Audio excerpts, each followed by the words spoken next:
How to install a microprocessor into a system unit. Step 1. Find your motherboard's documentation. Different manufacturers use different sockets depending on what microprocessor they use. Step 2. Wear PPE before doing procedure. You can use anti-static wrist wrap, rubber gloves or shoe, apron, face mask, and etc. It is important to ground yourself before doing any procedure. Step 3. Shut the computer down if you're using it and unplug all the cables.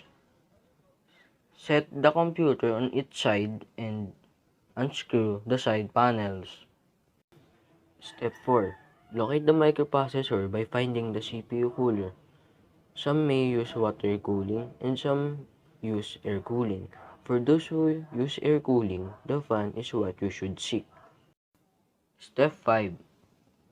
Clear the components in the surrounding area that can block your access. Remember where you plug it in before removing. Removing the CPU cooler from the motherboard. Detaching it varies in different way. Once popped off, it's still likely to be attached to the processor because of the thermal paste. Gently twist the heatsink back and forth until it comes free from the processor. Step 6. Detach the lever on the side of the CPU socket cover. This will open up the socket cover, allowing access to remove the TGA processor. Step 7. Gently remove the old CPU straight out. Hold it in its side so you won't damage its delicate pins. Put it in an anti-static bag if you are saving it for future use.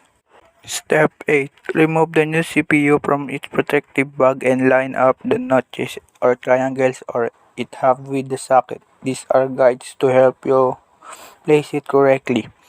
Gently place and lay the CPU to the socket. They are usually zero intersection for socket and does not need force to place a microprocessor. Step 9. Once placed correctly, relatch the cover to the secure it in place. Apply thermal paste to the processor before attaching the heatsink and fan. Attach all things that you can disconnect a while ago and screw to the close the case. Step 10. Open your computer. It should boot normally unless you change the motherboard.